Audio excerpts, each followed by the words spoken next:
La organización Volkswagen, siempre atenta a los grandes acontecimientos, presenta... Protagonistas.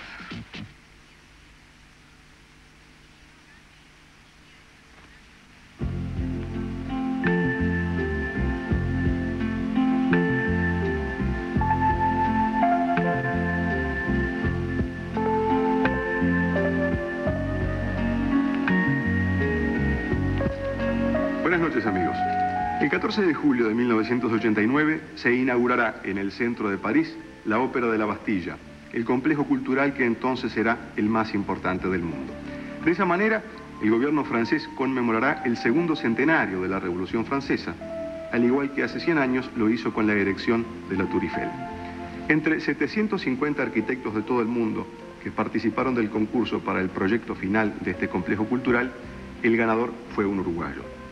Y nosotros hemos querido culminar este ciclo de 1987 de protagonistas con el ganador de ese concurso, que llevó la cultura y la historia del Uruguay fuera de fronteras, el arquitecto Carlos Ott. Les queremos agradecer el interés y la simpatía con que han seguido este ciclo y los invitamos a que nos acompañen en la última entrega de Protagonistas.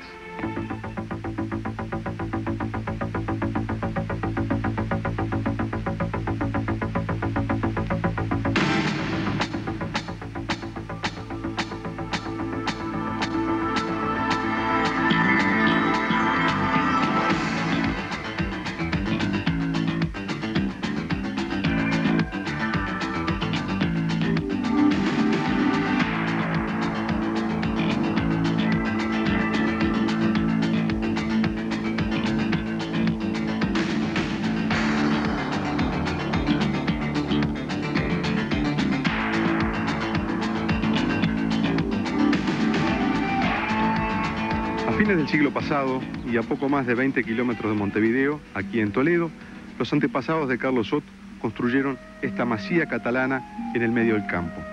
Hace 25 años que Carlos Ott no viene a este lugar, un lugar que está asociado a tu infancia, porque en ese balcón que están allí, tú solías tomar el té con tu familia, con tus amigos. 25 años después, esto hoy es un granero, pero además también es un símbolo del valor, digamos así, entre comillas, que le damos los uruguayos a nuestro pasado. Sí, absolutamente. En este momento están pasando pila de cosas en mi cabeza. Recuerdos de infancia y una gran rebeldía. ¿Cómo diablos un país puede vivir cuando ignora el pasado como lo estamos ignorando? Yo vivo en Europa donde encontramos estas masías catalanas de hace siglos.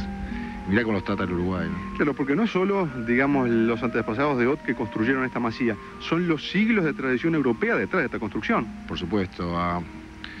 En realidad son Ott, son ríos, son catalanes, que los Ott hacen la misma cosa en Colón. Una casa tan grande o quizás más grande que esta todavía. No podemos decir que somos un país joven, sin historia. Cuando nuestros antepasados cruzaron el Atlántico, trajeron con ellos los siglos de su historia. Creo que la historia del Uruguay es tan vieja como la historia de Europa. Tú naciste en el año 1946 y durante los 12 o 13 primeros años de tu vida, ¿este fue tu lugar de veraneo, tu lugar de fin de semana? No, aquí vivíamos todo el año. Ah, todo el año. Fue una familia que pertenece a una gran familia. La mayor cantidad de mis primos vivían en Montevideo y venían aquí a pasar así el fin de semana o los veranos, pero nosotros éramos los únicos que vivíamos todo el año. Luego entonces el veraneo era fuera de Montevideo, digamos, era en Punta del Este. Sí, o en Santa Teresa, donde mi padre se encargaba de la remodelación de la fortaleza Santa Teresa de San Miguel, o en otros lados. De modo que entonces el hecho de haber pasado los primeros años, los años formativos, en un lugar campestre, porque en aquella época no estaban estas casas que hoy rodean esta vieja masía catalana, de algún modo supuso para ti también un contacto con la vida rural, con la vida campesina, con el trabajo de campo. Sí y no. No, vivíamos en medio del campo, pero vivíamos de una forma más urbana que en el centro de Montevideo. Las galletitas que comíamos venían de Inglaterra. La mermelada de naranja era hecha con naranjas de Sevilla, pero hacíamos, ves aquí los árboles de oliva, hacíamos nuestro propio aceite de oliva. Te voy a mostrar donde se pisaban las aceitunas. Teníamos probablemente todo tipo de vegetal y legumbre que existe en el mundo. Los membrillos que en Norteamérica hablo y nadie los conoce, hacíamos nuestros dulces de membrillos aquí. Todo tipo de plantas, de viñas, lo que quieras. Incluso quedan muy pocos de los fantásticos árboles que mis antepasados habían plantado. Ves los especímenes, son de una belleza fantástica. Saltando de aeropuerto en aeropuerto, durmiendo en los aviones, como tú dijiste hace unos minutos, pasando de continente a continente como quien va de un barrio al otro, el recuerdo de esta vida campestre en la infancia, ¿de algún modo está cargada de algún sentimiento muy especial? Sí, hablábamos en el auto de Fellini. Y creo que vamos a seguir nuestra charla en un almuerzo que vamos a tener, un almuerzo muy importante en unos pocos minutos contigo. Y yo te contaba la película que acabo de ver en el Festival de Cine en Cannes. Federico Fellini vino con una película fantástica que se llama Intervista. Nadie la ha visto en el mundo porque yo la vi con el ministro en Cannes, fuera de concurso. En esa película donde un grupo de japoneses llegan a Cinecittà y Federico Fellini hace una autobiografía de su vida, en un momento aparece Marcello Mastroianni, van a la casa de Anita Ekberg, Marcello empieza a bailar con Anita Ekberg y se superpone la imagen Marcello Mastroianni hace 20 y pico años con Anita Ekberg hace 20 y pico años. Es un viaje en el pasado, pero creo que eso está siempre ahí. Y como lo explica Fellini en esa película, que cuando la veas te vas a acordar de lo que estoy diciendo, el pasado siempre queda latente, que es como el mosto de la uva, determina el vino. Y en los aeropuertos, cuando estás cambiando de aviones, quizás en el consciente no lo tengas, pero estoy seguro que en el subconsciente está siempre, no una vida campestre como tú la llamas, pero fue una vida, mi abuela insistía a hablar latín en la mesa. Mi padre traía a un sacerdote los viernes, se quedaba con nosotros, dormía aquí, nos daba la misa en la capilla privada, que es la ventana esa de arriba, al lado de la terraza, y el domingo los llevábamos a la capilla que había hecho mi abuela para que diera la misa al pueblo de Toledo Chico. Es todo algo que te queda.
entonces todo ese mundo, esa vida que está dentro de la vida, de la infancia, ¿cómo aflora de pronto, por ejemplo, cuando el arquitecto Ott está frente a la tabla de dibujo y está proyectando algo? ¿De algún modo aflora alguna vez todo este pasado? Yo creo que aflora, pero creo que no es a mí hacer ese análisis, porque en ese sentido yo prefiero ser intuitivo. Creo que la inteligencia más importante no es la parte analítica, es la parte intuitiva que sale donde tu conocimiento analítico sale espontáneamente y no lo pensás. Si lo pensaras, perdés esa espontaneidad esencial, creo, en hacer lo que hagas. Estamos hablando de cosas que no hemos hablado para nada. En el auto nos ocupábamos de ti. El interviewee interviewaba al interviewer. Qué complicado que está eso, ¿no? Y vamos a continuarlo. Así que estamos haciendo esta charla absolutamente impromptu. Y probablemente, como siempre, se me atravesan las palabras, salen bobadas de mi boca, pero quizás... Es la vida dentro de la vida dentro de la vida. El 16 de julio de 1971, por estas calles del Dorado, un barrio periférico de Las Piedras, llegó Carlos Adolfo Ott a buscar al padre Novoa para que oficiara la ceremonia de su casamiento en la capilla del Hospital Maciel. 16 años más tarde, el arquitecto Carlos Adolfo Ott se reencuentra con el padre Novoa, quien además fue el rector del seminario, el colegio donde estudió durante 11 años. No, me acuerdo patente ese día porque era de noche, la primera vez que yo me ponía un jaqué, creo. Estaba con una camisa que me apretaba, con una corbata, con un miedo a la gran 7. Creo que el casamiento, ponerle que era a las 10 de la noche, a las 9 venía por aquí desesperado de llegar más tarde que la novia a buscar al padre, que sabés que es difícil llegar hasta aquí. Medio me perdí, llegué de noche, no había luz, y así que tuve que encontrar al padre Novoa. Lo metí en el coche y salimos rajando para la iglesia, y yo con miedo de llegar tarde. Decías que era la primera vez que te ponías un jaqué. Me pregunto si para un chico que ha vivido toda su adolescencia, su infancia en barrios más cercanos a la costa, tipo Pocitos, también era la primera vez que venías a un barrio pobre aquí de Las Piedras. No, en absoluto. Es más, si no era la primera vez, era también por culpa, si querés, del padre Novoa, porque el padre Novoa en el colegio, en el seminario, nos hacía trabajar todos los jueves en barriadas como estas, en Cantegriles. Hicimos casas de bloque de hormigón. Vivíamos durante una semana o 2 semanas en el seminario de Toledo, durmiendo en el piso, mientras durante el día construíamos casas. Eso durante toda la escuela y todo el liceo. ¿Y de pronto allí nació la vocación de arquitecto, construyendo casas para los pobres?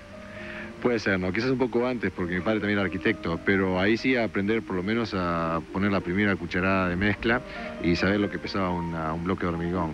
Y además el padre Novoa también nos inducía a pasar mucho tiempo, me acuerdo, siempre los jueves de tarde, a ir a la casa del Miguelete, a la casa de Punta Carretas, al Vilar de Bo, al Pereira Rosell, al Vizca, al Cotolengo, a ayudar a la gente que necesitaba un poco de ayuda. Y nos sacaba de un milieu un poco protegido y a enfrentarnos un poco con una realidad que no conocíamos. Así como a veces en el habla corriente se te mezclan algunas palabras del francés como milieu, me pregunto si también, digamos, hoy a los 40 años, siendo un hombre del mundo como sos, te queda algo también de aquella formación cristiana, de aquel contacto con gente que de pronto no era del medio del que tú venías en aquel momento. Me pregunto si eso te habrá marcado para el resto de tu vida. Pila, yo no me cuenta pila de cosas. Entre ellas, por ejemplo, con el padre Novoa, los primeros viajes yo creo que estaban en tercero escuela, o sea que tenía que edad, 8, 9, 10 años. Él nos sacaba, los primeros viajes que empezó a hacer eran hasta la estancia de algunos de los del colegio. Y nos metían un ómnibus así, apretados unos contra los otros, y teníamos que dormir en carpas en pleno julio, en las vacaciones de julio, días fríos, no como levantarnos en la mañana, lavarnos la cara con agua absolutamente helada, congelada, o en Mendoza, o en Tucumán, o en Bariloche, o en Río. Y yo me acostumbré, por ejemplo, a dormir en el piso. Y poner la cabeza sobre un pullover todo hecho un envoltorio. Haciendo de almohada. Y hoy yo no tengo ningún problema en dormir en el piso en avión y caigo redondo sin ningún problema. Incluso mi apartamento en Mónaco, mi apartamento en París o la casa en Toronto, tengo colchones por el piso y puedo dormir en cualquier lugar. Creo que fue sensacional, porque creo que nos obligó, y mirá, lo he hablado con los compañeros del colegio, a todos nos dio más que mostrarte, más que lo que te acuerdes de Mendoza o de Tucumán o de Río, lo más te obligó fue a ver otro tipo de vida, ¿no? Sobre todo el problema del Uruguay, que esto es quizás la mayoría del Uruguay, y en ese, ¿cómo se dice milieu en español? Medio protegido, sacarte de ahí es una virtud fantástica. Pero lo más fantástico que está haciendo Padre Novoa es que está haciéndolo. A nosotros, chiquilines de clase media o clase media alta, nos sacaba de la protección, del pampering de la familia para mostrarnos lo duro de la vida. Y lo que está haciendo ahora, en estos años, estos últimos 20 años o más, es exactamente la inversa. Sacar a los chiquilines del canteril y llevarlos a Río, me contaba, acaba de mostrarme fotos de Bariloche, de los mismos lugares donde nos llevó a nosotros los nenes bien. Y lo que me decía es como a un chiquilín de un canteril le abrís el mundo. Y los tipos, claro, me imagino, deben quedar impresionados como nos impresionó a nosotros. Hay una cosa curiosa, estaba siguiendo tu conversación, en más de un momento hiciste referencia, digamos, a tus orígenes de clase media o clase media alta en todo caso. Y en Uruguay uno tiene la sensación de que como la cultura media hace más pie o promueve que la gente evoque sus orígenes cuando son más humildes, pero cuando alguien proviene de un medio de clase media alta o de clase alta, de pronto hasta lo esconde un poco. De algún modo, quizás este énfasis tuyo proviene de haber visto que en el exterior la gente no reniega de sus orígenes, ni si sus orígenes son humildes, ni si sus orígenes son, digamos, de clase alta. Quizás, eso no lo sé. Lo que yo estoy convencido de todas formas es que el Uruguay, su futuro está en las clases humildes, estoy seguro. Estoy seguro que no son las clases altas, eso estoy seguro. Estoy seguro que un chiquilín de aquí, de esta barriada, que lo sacás de los problemas que tiene y le mostrás Río, a ese tipo no lo para nada. ¿Quién lo puede parar? Yo creo que es la gran, quizás, ridículamente, quizás sea el gran futuro del país. Pero tengo que tener cuidado cuando digo esto, porque tampoco puedes aceptar un paternalismo por la misma razón. Pero yo creo que la gente que tú apreciás es la gente que le ha costado, y porque le ha costado, valen, ¿no? Pero sin embargo, ¿no será que también hay una fuerza interior que más allá de si los orígenes son humildes o de clase alta, empuja a la gente a buscar nuevas metas? Por ejemplo, tú de pronto cuando saliste del Uruguay a los 21 años, cuando después empezaste a trabajar en el exterior a los 26 o 27, quizás había otra cosa que te motivaba, no tanto el deseo de una conquista del mundo, por ejemplo. Sí, es posible. También hay mucho de suerte, hay mucho de la voluntad divina, lo que quieras. No soy un psiquiatra o psicólogo o un sociólogo, no te puedo hablar mucho de eso. Te estoy constatando una realidad que me parece que es cierta. Tú te has encontrado seguramente con muchos uruguayos que viven en el exterior. Por ejemplo, tú en la primera etapa de tu vida en el exterior viviste en Canadá y allí hay decenas y decenas de miles, o por lo menos alguna decena de miles de uruguayos que emigraron en los años 60 y 70. De algún modo, más allá de las diferencias que pueda haber entre cada uno, de las diferencias de profesión o de extracción social, ¿encuentras algún hilo conductor? ¿Encuentras algún punto de contacto que los unifique y los haga sentir a todos miembros originarios de una misma tierra? Sí, es difícil explicar exactamente el punto, porque si supiera explicar exactamente el punto, sería de nuevo un sociólogo de primera clase, pero que evidentemente hay un término común o un común denominador, sin duda. Quizás sea una actitud vis-a-vis la vida. Quizás no te puedo dar más que los síntomas, no puedo analizar las causas porque no soy inteligente. Pero sí te reconoces con otro uruguayo. Sí. Cuando tú viajas en Norteamérica y ves un señor con la señora y con dos nenes, chances hay que sea uruguayo, porque un americano viaja solo, la señora viaja sola, los chicos viajan solos. Mis chicas viajan solas. Mis chicas toman el avión en Toronto y bajan en París, o viajan en Niza, o bajan en Ginebra y nos encontramos en la pista de esquí. El uruguayo que viene al Uruguay, el uruguayo que vive con su familia uruguaya en Toronto, siempre viaja con la familia. El automóvil de una familia uruguaya va siempre el señor conduciendo, la señora al lado y atrás los nenes, y muy a menudo la abuela que está de paso por Canadá o que la trajeron con ellos.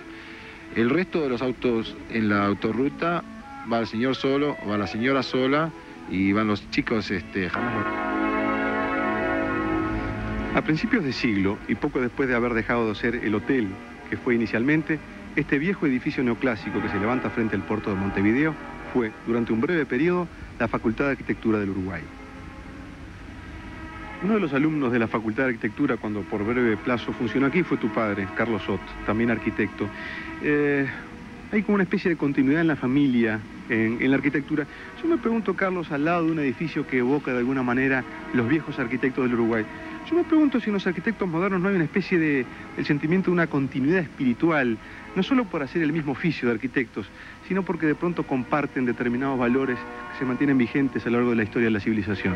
Sí, como no. Estamos caminando al lado de un edificio neoclásico construido en Uruguay, a borde de un puerto, con una importancia italianizada muy grande. Adentro hay una escalera que podría haber hecho a Miguel Ángel.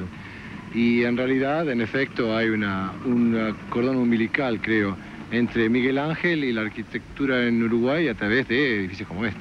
¿Cuáles son los valores que cultiva un arquitecto? Quiero decir, cuando Miguel Ángel o Carlos Soto o Niemeyer se sientan frente, por citar conocidos, digamos, se sientan frente a la tabla de dibujo, digamos, ¿cuáles son los valores que tratan de plasmar en esa hoja en blanco? Sí, yo tengo que salir de ese grupo. Yo no puedo estar al lado de Miguel Ángel o de Niemeyer, sobre todo de Miguel Ángel. Pero en el caso tuyo, por ejemplo, ¿qué es lo que buscas plasmar en el papel allí? Yo creo que en la arquitectura haces una síntesis total de todo, porque como arquitecto tú tenés que sintetizar, tenés que hacer un espacio donde vas a cambiar la vida de otra gente. Tú estás formando con tu arquitectura la vida. Es, como me decía, tengo un amigo mío, Norman Jewison, que es un gran metteur en scène de cine, que me dice que su obra es muy efímera. La película de cine dura 1 hora y media y después se olvida. Pero es un testimonio de la cultura universal. Ese es mi punto, pero él dice, en cambio, no es cierto, en cambio cuando haces arquitectura queda por siglos. Y él me cita siempre a Richard Wagner, que hablaba que la arquitectura es la música petrificada. En la arquitectura tú no haces solamente la proporción de una ventana o el despiezo de la piedra, el trabajo de estereotomía. Tú haces también un espacio donde la vida de muchos hombres van a transcurrir. Y en las formas, en las proporciones, en el ambiente de ese espacio físico, tú influencias de una forma u otra esas vidas que se desarrollan ahí. Es decir, no es lo mismo entonces, digamos, proyectar un lugar de estudios que proyectar un palacio presidencial, que proyectar una casa de veraneo, por ejemplo. No, pero hay un término común, un común denominador a todas esas actividades, es la creatividad. Y la creatividad es un misterio, ojalá que siga siendo un misterio.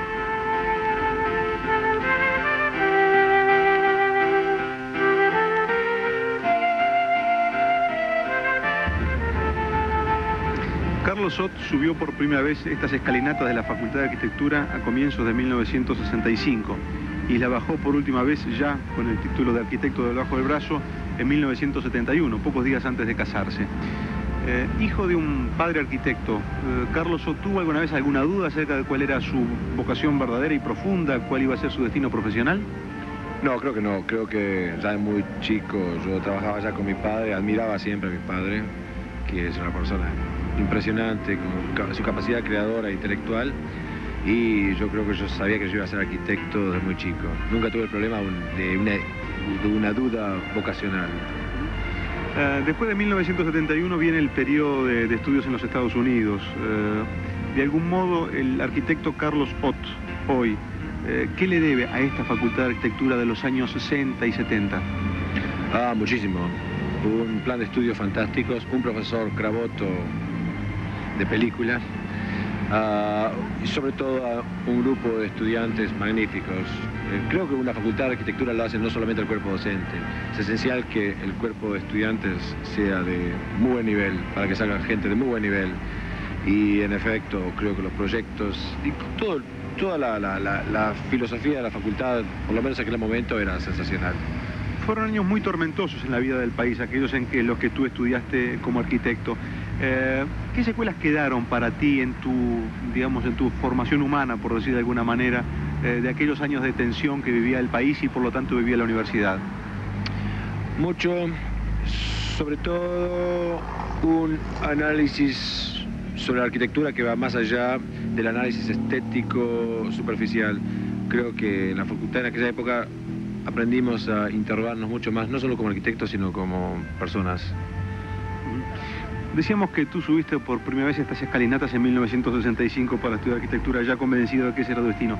Pero sin embargo no fue tu primer contacto, digamos, con el mundo del diseño, porque tú, siendo todavía liceal, habías tenido una incursión en otra de tus pasiones, que es la industria automovilística. Yo soy un apasionado del automóvil, los coches me encantan. Otra pasión que heredo de mi padre, y una de mis pasiones es dibujar automóviles, manejar automóviles.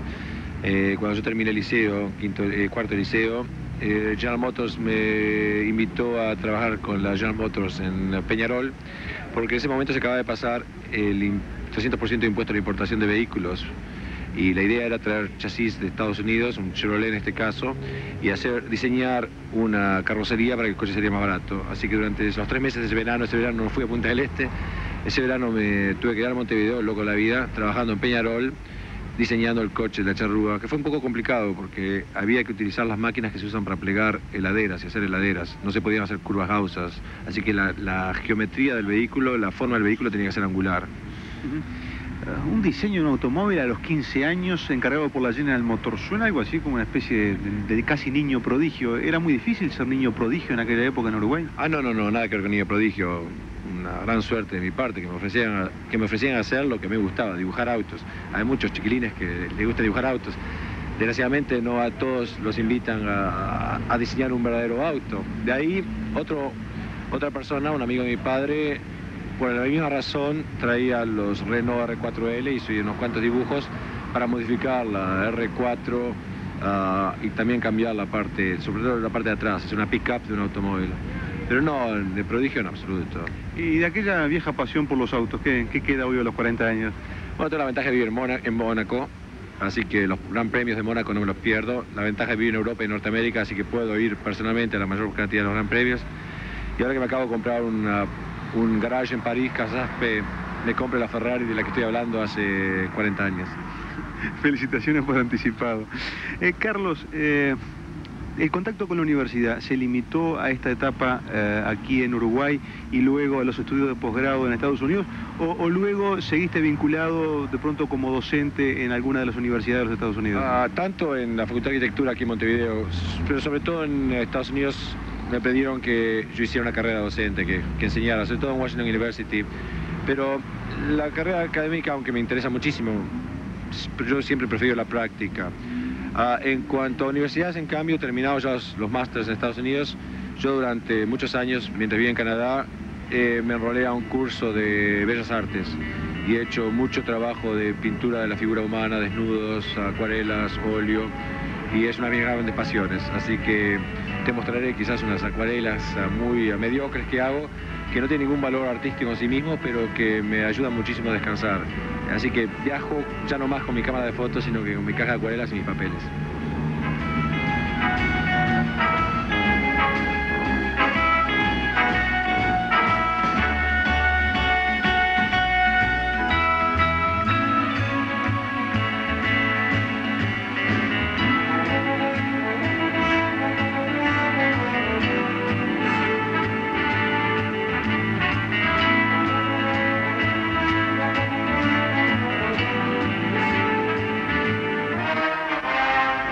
Donde está este inmenso baldío, en el cruce de Mercedes y Andes, hasta el año 1971 funcionó uno de los pocos complejos culturales del país, o quizás el único, el del Sodre. Desde entonces van y vienen los proyectos y se acaba de aprobar, al cabo de un concurso, el proyecto definitivo para hacer el complejo del Sodre. El arquitecto Carlos Ott, concursando con otros 750 arquitectos de todo el mundo, ganó hace 4 años, un concurso para hacer a escala parisina un complejo cultural, el de la Ópera de la Bastilla, que va a conmemorar el 2º centenario de la Revolución Francesa. Salvando las distancias, ¿está haciendo falta hoy en Uruguay un complejo de ese tipo, Carlos? Por supuesto, yo creo que primero el Sodre, me acuerdo como estudiante, venir muy a menudo, sobre todo los conciertos que daba el Instituto Goethe, fantásticos conciertos. Es absurdo que el país haya vivido, ¿cuántos? 10, 12 años. Más de 15 años. Ridículo, sobre todo un país que tiene una tradición europea que hemos visto hoy en toda la tarde. Y se me ocurre que una nación no puede vivir sin un lugar donde se pueda representar la ópera, donde podamos ver nuestra vida desde la cena nuestra vida, es esencial. puede ser un contrapunto que a mucha gente le puede resultar muy sugestivo, pero mientras aquí, en este viejo baldío, los matorrales siguen creciendo, en el centro de París, en un lugar de grandes reminiscencias históricas, se está levantando día a día lo que dentro de 2 años va a ser seguramente el complejo cultural más importante del mundo. Y bueno, y el proyecto lo hizo un uruguayo, creo que a todos nos hace sentir muy orgullosos. ¿Por qué no nos cuentas un poco los orígenes, brevemente, de tu participación en el concurso y de las ideas que te motivaron? En ese momento yo era arquitecto en jefe de una compañía internacional muy grande, la compañía de promotoras más grande del mundo, Cadillac Fairview, una filial de la Seagrams Corporation que pertenece a la familia Bronfman. Y mi rol era elegir arquitectos en toda Norteamérica para hacer torres desde la costa del Pacífico al Atlántico. Yo estuve 5 años con esta compañía donde aprendí muchísimo, sobre todo la parte de financiación, pero el problema es que mi rol era también el elegir arquitectos y conducirlos, pero respetar siempre la deontología profesional y respetar siempre el hecho de que sus proyectos eran los de ellos de un punto de vista conceptual, aunque mi compañía era los propietarios. Y trabajando con arquitectos famosísimos, los grandes arquitectos. Yo quería volver un poco a la arquitectura y cuando salió el concurso de la Ópera de París, creo que ningún arquitecto en ningún lugar del mundo podía pensar un proyecto mejor. Tú tenías 37 años entonces. Tenía 36. Era un concurso para una ópera, yo soy un melómano, en París, la ciudad del mundo, que tenía que inaugurarse el 14 de julio de 1989, el bicentenario de la Revolución. No creo que puedas pedir más. Y enseguida me largué al concurso. El único problema es que mis obligaciones eran muy fuertes. Así que tuve que hacer el proyecto solo, obligado a estar en los aviones 5 días a la semana. Y me obligó también a tener que trabajar exclusivamente sin equipo. Yo tuve que hacer todo.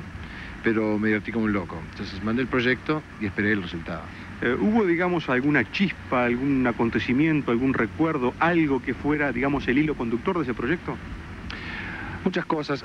Yo no creo que la mente humana trabaja en línea recta. Yo creo que la línea más rápida y más directa entre A y B es una curva sinusoidal que da vueltas, serpentea, marcha para atrás y avanza.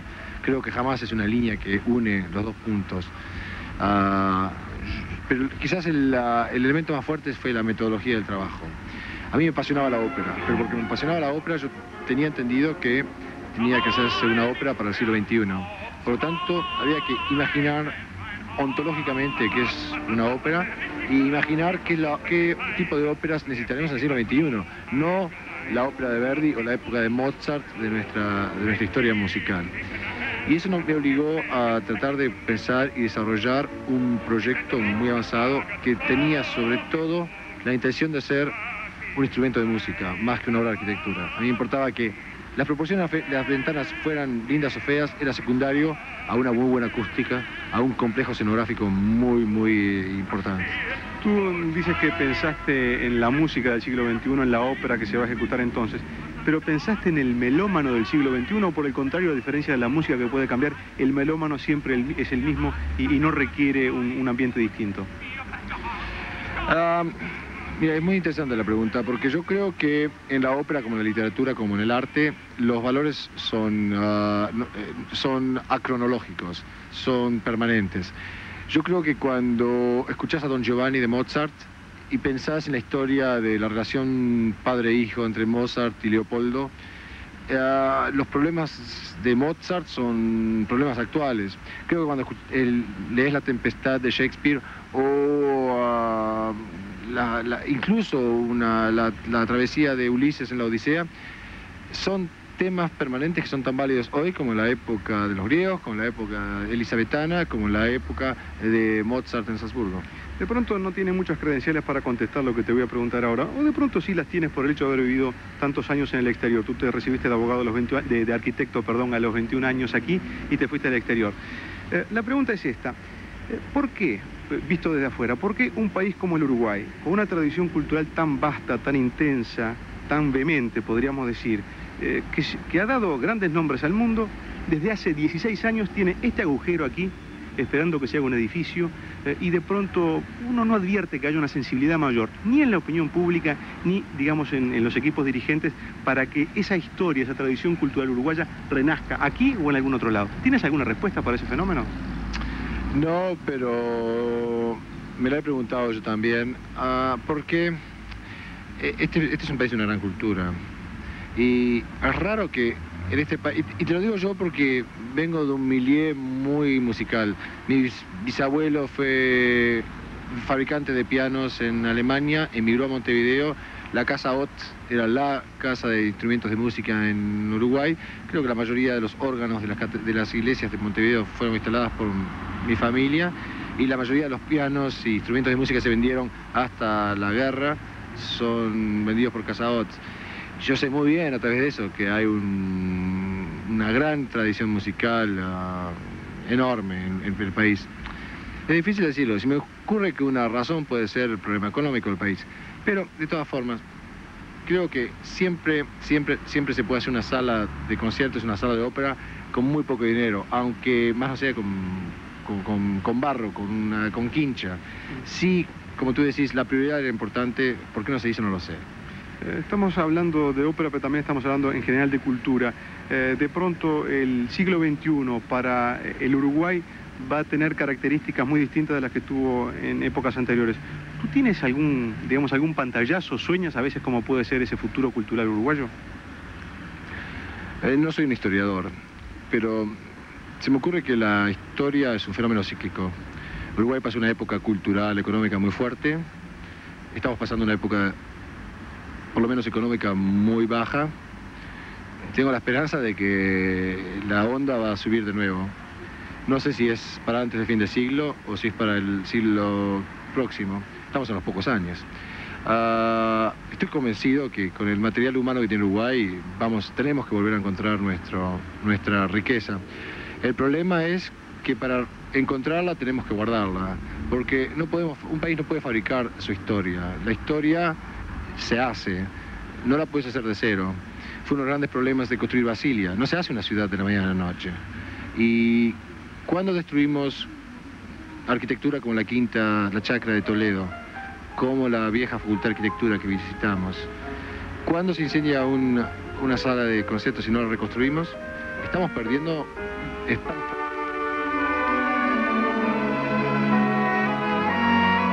Desde que en 1971 se fue a los Estados Unidos a estudiar arquitectura, estos momentos de paz y tranquilidad en la casa de los padres del arquitecto Ott, aquí en Pocitos, no son muy frecuentes. Solamente han ocurrido 4 o 5 veces en los últimos 16 años. Parece que todo este periodo y la escasa frecuencia o la escasa periodicidad de tus visitas aquí a Montevideo, Carlos, quizás te puedan dar una perspectiva, una visión de lo que ha pasado en el Uruguay, visto por un uruguayo, pero que ha vivido la mayor parte del tiempo en el exterior.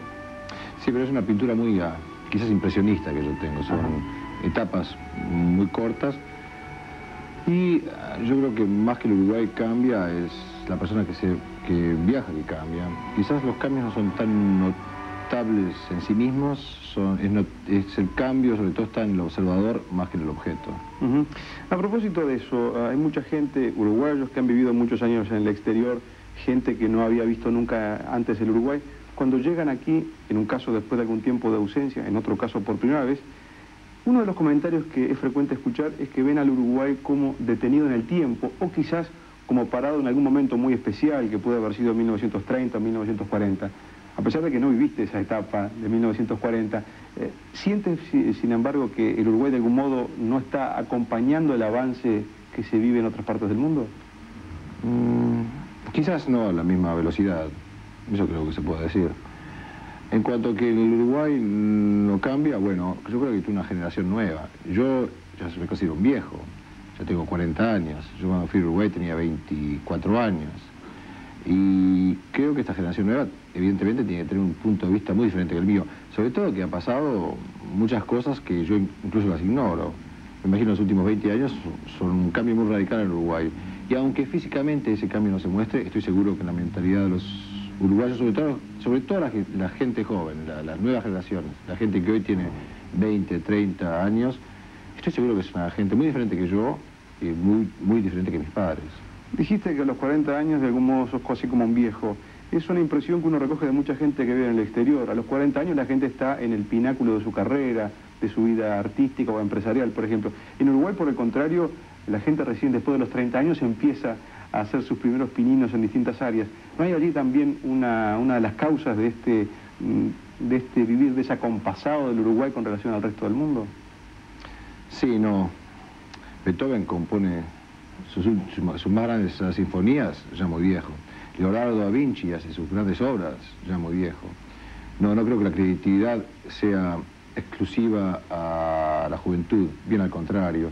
Creo que si Rafael empieza a hacer sus fantásticos cuadros muy joven, muchos arquitectos que yo conozco, ya avanzados en edad, siguen construyendo fantásticamente bien.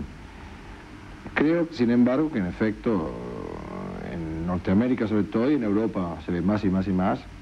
Una persona a los 40 años ya es una persona que está en una posición establecida. En estos días has tenido muchos encuentros con viejos amigos tuyos, compañeros de colegio, de pronto compañeros de estudios en la Facultad de Arquitectura. Gente de la misma edad viviendo experiencias distintas. ¿Cuál es el balance que haces? ¿Cuál crees que es el balance que el uruguayo de 40 años que vive en Uruguay hace de su propia vida en un momento que suele ser de revisión para el pasado y de nuevos proyectos para el futuro? Yo creo que primero es un análisis muy personal, pero siendo muy personal, yo le digo a muchos de mis amigos que estoy seguro que ellos son mucho más felices que yo. Y si la vida es la felicidad, en ese caso, ellos han triunfado mucho más que yo. En la vida familiar, en la vida personal, el hecho de que no han bebido las revoluciones que implica dejar un país, ir a otro, cambiar de nuevo y volver a cambiar. Yo, en estos 17, 18 años que he dejado el país, he vivido en 3 continentes, en Costa Rica, en Estados Unidos, en Canadá, en Europa. Y aunque aparentemente, superficialmente, parezca una vida envidiable, todo lo contrario. Yo tengo 2 chicas que las veo muy poco, tengo muy poca vida privada, me gusta la arquitectura, me gusta viajar, me apasiona la pintura y sin embargo no tengo tiempo para hacerlo. Este viaje a Uruguay de unos 10 días, yo vivía obligado y traje todas mis acuarelas, no hice ninguna acuarela en Montevideo.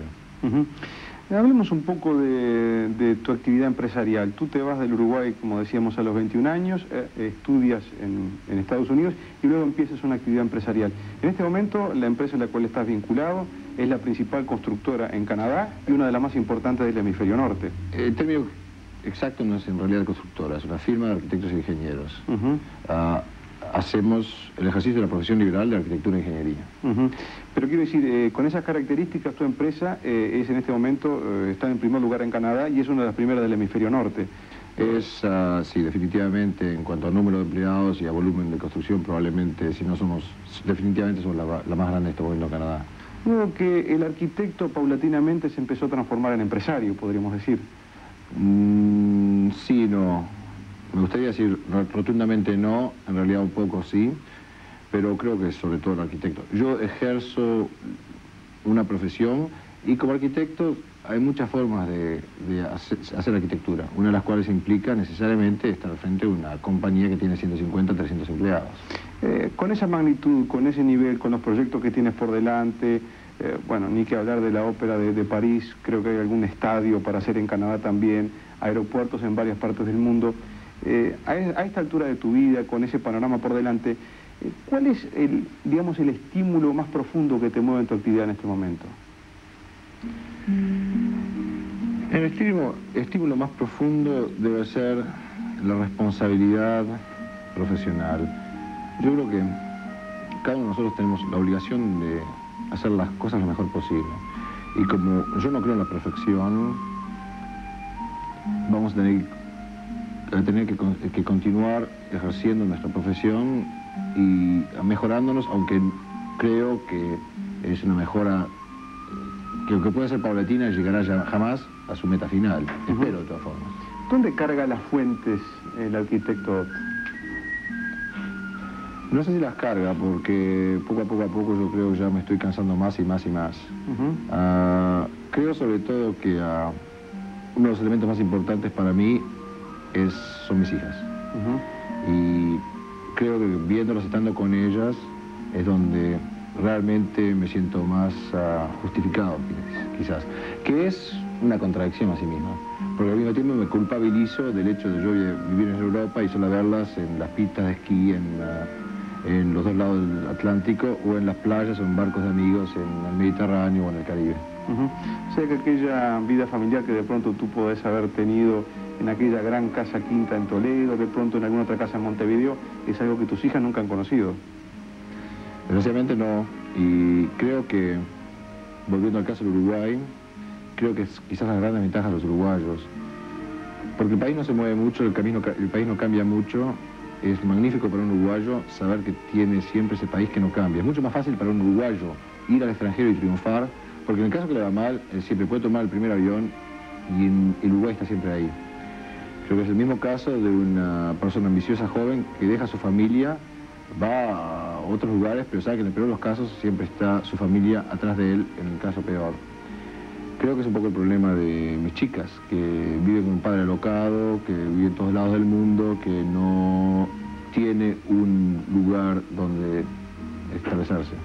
De modo que todos estos cambios tan avasallantes que han habido en este siglo XX, que se suman a los de siglos anteriores, no han cambiado de pronto la necesidad de esa comunidad espiritual que implica la vida en familia como formadora del ser humano. Yo creo que estamos haciendo un giro de 360 grados. Yo creo que yo vengo de una generación que peleó contra nuestros padres por conseguir una pseudo-libertad. Nosotros, la generación de los años 60, la posguerra, la generación de los años 40, el baby boom de la posguerra, critica las normas establecidas, la religión, el sentido conservador de nuestros padres, y se lanza en las revoluciones del 60, Hey Ashbury, Carnaby Street, The Beatles, el fenómeno pop, la droga, el amor libre, on fait pas la guerre, on fait l'amour, Vietnam, etc. Creo que la generación de mis hijas es una generación que vuelve al ciclo conservador. Mis chicas son muy conservadoras. La mayor, aunque la nieve esté cayendo en St. Moritz, yo le pido que se quede 2 días más, así aprovechamos 2 días de sol esquiando.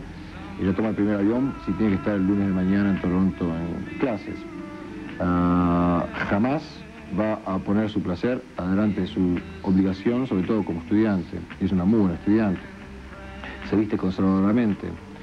El caso típico de la fiesta hoy en Estados Unidos es que el padre y la madre llegan con pelos largos, con cadenas doradas, con símbolos de la paz, con jeans y con una vestimenta muy estrafalaria, y los hijos están vestidos con pelo muy corto, perfectas camisas y corbatas, sacos y pantalones absolutamente conservadora. Creo que es lógico, en el péndulo de la historia pasamos de los periodos rococó a los periodos clásicos, a los periodos racionales a los periodos irracionales. Yo soy un poco el producto de esa generación. Yo estudié en Hawái, en Honolulu, donde durante un mes viví en una playa, abajo de una palmera, disfrutando el sol. Yo estaba en Hey Ashbury, en el medio de la Flower Generation, cuando we were going to San Francisco with flowers in your hair. Y incluso estuve en Carnaby Street, en el apogeo de Carnaby Street, cuando John Lennon, los Beatles, eran nuestros dioses. Todavía lo siguen siendo, por supuesto. Pero estoy convencido que, por lo menos en el hemisferio norte, no sé si ese fenómeno pasa en el hemisferio sur, en Uruguay, con la generación actual, pero en el hemisferio norte, decididamente, estamos viendo un retorno a una mentalidad conservadora, que es mucho más profunda que elegir un gobernante conservador. Ronald Reagan, Berman ruling Canadá, Thatcher, Chirac. Acabamos de ver las elecciones en Portugal, con una vuelta al centro. Y de pronto, siguiendo esa línea de razonamiento, quizás hasta tus hijas se casen vírgenes. Bueno, eso es porque yo vengo de esa generación, es una pregunta que no me interesa, es su vida. Es muy posible. Creo que cuando tenés problemas como herpes, el SIDA, cuestionás si el amor libre, ¿qué tipo de libertad te dio? Sí, el homosexualismo salió del placard, sí, una fe l'amour, pero una fe la guerra, sí. Y el homosexualismo salió del placard para ahora volver a entrar. Porque no puedo pontificar, no creo que estamos en una situación de Sodoma y Gomorra, pero evidentemente creo que todo tiene sus excesos y creo que quizás es la razón por la que volvemos el péndulo vuelve a su estado de equilibrio, aunque jamás estará en equilibrio.